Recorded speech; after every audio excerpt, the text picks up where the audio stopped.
You think Boxing Day is just about returning Christmas gifts and hunting for sales. It is the day after Christmas, when stores slash prices and families recover from holiday feasts. But those shopping bags and discount tags hide a history so dark and disturbing that those in power spent centuries trying to bury it. What if I told you that Boxing Day was born from blood, built on the backs of the desperate, and baptized in the tears of those who had nothing? The real story of December 26th is not about generosity. It is about control, cruelty, and a tradition so twisted that we had to forget its true meaning just to keep celebrating it. Chapter 1: The Gilded Gift. Let me take you back to medieval England. It is Christmas Day, 1347. While lords feast on roasted swans and spiced wine in the Great Hall, their servants work without rest. No holiday for them, no celebration, just endless labour to ensure their master's comfort. The next day, December 26th, these exhausted servants would receive their Christmas boxes, wooden containers filled with what their masters called gifts. But what was really in those boxes? Not the generous charity you might imagine. Historical records from manor houses across England reveal the disturbing truth. These boxes contained the scraps from the Christmas feast, bones with mere traces of meat, stale bread, and sometimes coins, but coins that had been clipped, with their edges shaved off to reduce their value. The servants were expected to fall to their knees in gratitude for these pitiful offerings. One account from the Paston Letters, written in 1459, describes a servant named Willem who dared to look disappointed upon opening his box. His punishment was 30 lashes and dismissal without reference, condemning him and his family to starvation in the dead of winter. This was the real Boxing Day tradition, a ritual of humiliation disguised as generosity. But it goes even deeper than that. The practice of Boxing Day actually has its roots in the Roman Saturnalia, where masters and slaves would supposedly switch places for a day. In medieval England, however, they perverted this tradition. Instead of equality, they created a mockery of it. Servants were forced to perform elaborate displays of gratitude, sometimes required to compose songs or poems praising their master's generosity. Those who failed to show sufficient enthusiasm faced consequences that would haunt them for the rest of their short, brutal lives. Consider the account of the Thornbury Manor Chronicles from 1423. The lady of the manor, Eleanor de Vere, instituted what she called the Boxing Day pageant. Servants were required to parade through the Great Hall, displaying their gifts while reciting prayers of thanksgiving. One kitchen maid, Joan Carpenter, allegedly laughed when she opened her box to find a single turnip and a bent copper penny. The records show she was branded on the hand for ingratitude and cast out into the December snow. Her body was found 3 days later, frozen in a ditch, still clutching that worthless penny. Chapter 2: The Blood Offering. But the darkness runs deeper, much deeper. In Ireland and parts of Britain, Boxing Day had another name: Wren Day. What happened on Wren Day would shock you. Groups of young men, often drunk on Christmas ale, would hunt down a tiny bird, the wren. Why the wren? Celtic mythology held that the wren was the king of all birds, having won its crown through deception. Here is where it gets brutal. These hunters would kill the wren in the most brutal ways possible, stoning it, piercing it with thorns, or drowning it slowly. Then they would tie the dead bird to a pole, decorated with ribbons and holly. But they were not done.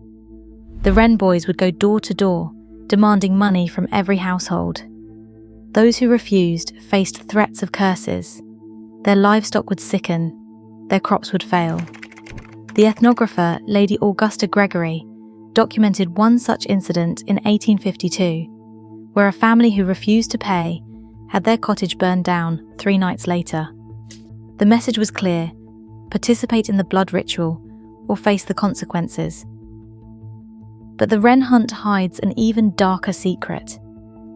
Archaeological evidence from County Mayo suggests these rituals date back to pre-Christian times, when they involved human sacrifice.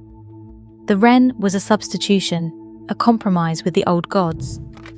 Dr. Eileen O'Sullivan's groundbreaking research in 1993 uncovered mass graves near ancient Wren hunting grounds, with remains showing signs of ritual killing dating to the Iron Age.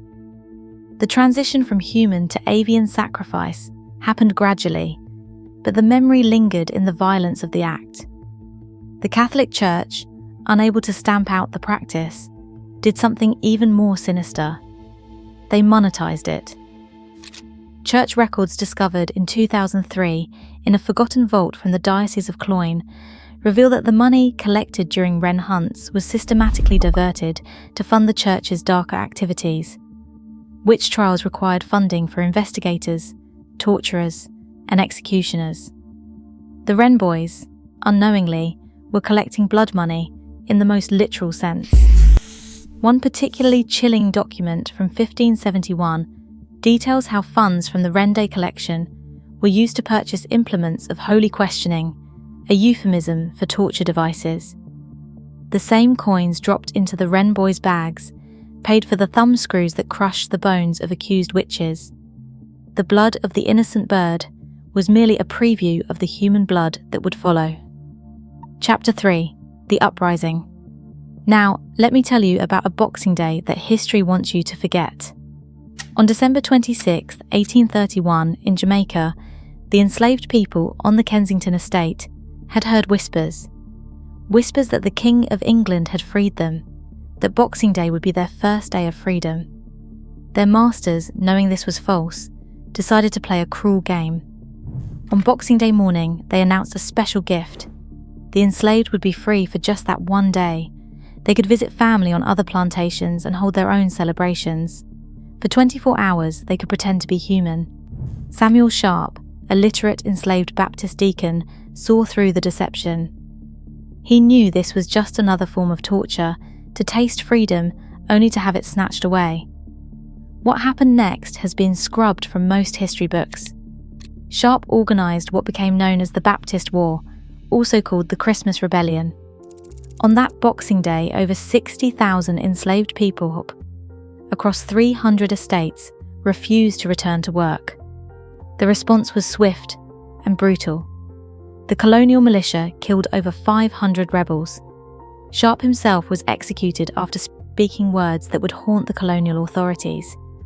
He said, "I would rather die upon yonder gallows than live in slavery." But here is what they do not teach you. The rebellion did not start spontaneously. For months before that Boxing Day, enslaved people had been meeting in secret, using scripture study as cover for planning a revolution. They developed an elaborate communication network using biblical codes. When plantation owners intercepted messages about the coming of the Lord's Day, they assumed it was religious fervour. It was actually the signal for the uprising. The violence of the suppression was beyond comprehension. Colonel Grignol, who led the militia, wrote in his private journal about the methods used. Rebels were burned alive in their homes, pregnant women were bayoneted, children were sold away from their executed parents as Boxing Day specials to other plantations. One overseer, Thomas Thistlewood, whose diaries provide horrifying detail, described forcing survivors to wear the severed heads of rebels around their necks as they worked the fields. The uprising was crushed, but the truth about that Boxing Day sparked a movement that would eventually lead to abolition. Yet today, how many people know that their shopping holiday is stained with the blood of freedom fighters? Chapter 4. The Servant's Curse. But perhaps the most chilling aspect of Boxing Day history lies in the parish records of 17th century London. Dr. Margaret Whitmore was researching death records for her doctoral thesis in 1987 when she discovered a disturbing pattern. Deaths among domestic servants spiked dramatically on December 26th and 27th. They were not from natural causes or accidents. Causes of death were listed as melancholy, refused sustenance, or simply found in the Thames. Many servants, after receiving their pathetic Boxing Day gifts, realised they faced another full year of servitude with no hope of escape, and they took their own lives. The gift boxes had become symbols of their eternal bondage. One particularly haunting entry from 1683 describes Mary Hartwell, aged 19, found dead in her attic room, clutching the brass farthing worth less than a penny that was her entire Boxing Day gift after a year of service. But these deaths tell only part of the story. Dr. Whitmore's research revealed something even more disturbing: murder disguised as suicide. Servants who complained about their Boxing Day gifts, who showed any sign of rebellion, would often be found dead within days. The coroner's reports, when they existed at all, were perfunctory. Self-murder was the convenient verdict, requiring no investigation. The case of Thomas Blackwood illustrates this perfectly. A footman at Grosvenor House, he had served faithfully for 15 years. On Boxing Day, 1694, he received a box containing a mouldy piece of cheese and a torn pair of gloves. Witnesses reported he threw the box at his master's feet and declared he would rather starve free than live as a slave. 2 days later, he was found hanging in the stable.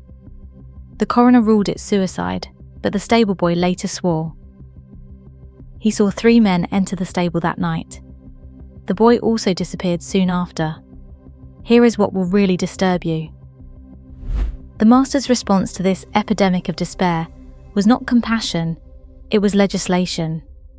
The 1696 Servants' Discipline Act made it illegal for servants to self-murder, and stated that the body of any servant who did it would be buried at a crossroads with a stake through the heart, the same treatment given to vampires and witches. Even in death, they were punished for their desperation. But why a crossroads? The symbolism is darker than you think. Crossroads represented liminal spaces between worlds. The stake was not just to prevent the corpse from rising, it was meant to trap the soul, to prevent the servant from finding peace, even in death. Archaeological excavations at the old Tyburn crossroads in 1953 uncovered dozens of skeletons with iron stakes through their ribs, many showing signs of being buried alive. The terror of Boxing Day extended beyond death itself. Chapter 5. The Great Forgetting. So how did this day of oppression, blood rituals, and despair become a cheerful shopping holiday? The transformation was deliberate, calculated, and brilliant in its deception. The Victorian era, with its obsession with propriety and social order, could not tolerate such ugly truths. Queen Victoria herself, disturbed by reports of Boxing Day unrest among the working classes, commissioned a reformation of the holiday. Lord Melbourne's private papers, unsealed only in 1995, reveal the extent of the cover-up. A secret committee was formed, including representatives from the church, parliament, and the emerging department store industry. Their mission was to sanitize Boxing Day beyond recognition. The strategy was multi-pronged and ruthlessly effective. First, they flooded the market with false histories. Suddenly, children's books appeared explaining that Boxing Day was named after the boxes used to collect church donations. Newspapers ran heartwarming stories about kindly employers giving generous gifts to grateful servants. The Wren Hunt was rebranded as a quaint folk tradition, its violence minimised to mere playful chasing. The department stores played a crucial role. Harrods, Selfridges and others realised that a post-Christmas sale day could clear inventory and draw crowds. They promoted Boxing Day specials with such enthusiasm that within a generation people associated the day with shopping rather than with servitude. It was genius. They replaced one form of economic exploitation with another, but they made it feel like freedom. The churches, complicit in the transformation, destroyed records of their involvement in funding the Wren Hunts. Fires conveniently consumed archives across Ireland and England between 1880 and 1900. Historians estimate that over 10,000 documents related to Boxing Day's true history were lost, a description that may be too charitable. By the early 1900s, the transformation was complete. The blood was washed away, chains were hidden, and Boxing Day emerged as a cheerful commercial holiday. Anyone who remembered the truth was dismissed as spreading old wives' tales or papist propaganda. Chapter 6. The Modern Deception. But here is the thing about buried history. It has a way of clawing its way back to the surface. In 1997, construction workers renovating a shop on London's Oxford Street made a grisly discovery. Behind a Victorian-era wall, they found a wooden box containing the skeleton of a small bird, a wren, wrapped in what forensic analysis revealed to be a servant's uniform from the 1890s. With it was a note, barely legible. It read, "Remember us." This discovery led to others. In Dublin, a time capsule from 1901 contained documents that somehow escaped the purge. They detailed the last official Wren Hunt, where a young boy was accidentally killed in the frenzy. His death was covered up, his family was paid off, and the tradition was quietly discontinued in that area. But not before one final collection. They claimed it was for the boy's funeral, though the money disappeared into church coffers. Modern Boxing Day maintains subtle echoes of its dark past. The frenzy of shoppers fighting over discounted goods mirrors the desperation of servants scrambling for scraps. The temporary workers hired for the holiday season and dismissed immediately after reflect the disposable nature of the servant class. Even the practice of returning unwanted gifts carries the ghost of those servants who dared show dissatisfaction with their master's generosity. Chapter 7. The Truth They Buried. The truth about Boxing Day forces us to confront an uncomfortable reality. Our modern celebrations and cherished traditions are often built on foundations of suffering we have chosen to forget. Every December 26th, as millions flood the stores seeking bargains, they are participating in a ritual designed to make them forget that this was once a day when the powerful reminded the powerless of their place. But perhaps there is a deeper truth here. The servants who opened those insulting boxes, rebels who refused to return to slavery, and young men who demanded payment for their blood offerings were all participating in the same human drama we see today. The struggle between those who have and those who have not. The dance of charity that masks deeper inequality. The rituals we create to make oppression bearable. The transformation of Boxing Day from a day of degradation to a day of shopping is not just historical whitewashing. It is a template for how power structures reinvent themselves. They do not disappear, they just put on new clothes. The servant's box becomes the minimum wage paycheck. The Wren Hunt becomes Black Friday stampedes. The chains simply become invisible. Boxing Day's real gift isn't the sales, leftovers, or the day off work. It's the reminder that history is written by the comfortable, but lived by the desperate. And sometimes, just sometimes, when we peel back the wrapping paper of our sanitized traditions, we find the blood-stained truth underneath. The question is, what do we do with that truth? Do we stuff it back in the box? Or do we finally face what our celebrations are really built upon? Remember that every tradition, no matter how cheerful it seems today, has a history. And history, unlike the prices on Boxing Day, does not come with a discount. If you thought Boxing Day's history was full of surprises, my next video explores the 12 days of Christmas. It is not a secret code, it is something even more fascinating. How a simple counting song became wrapped in urban legends, medieval feast traditions, and why those 12 days were once the wildest party season of the year. Click here to discover the real history behind those calling birds and golden rings.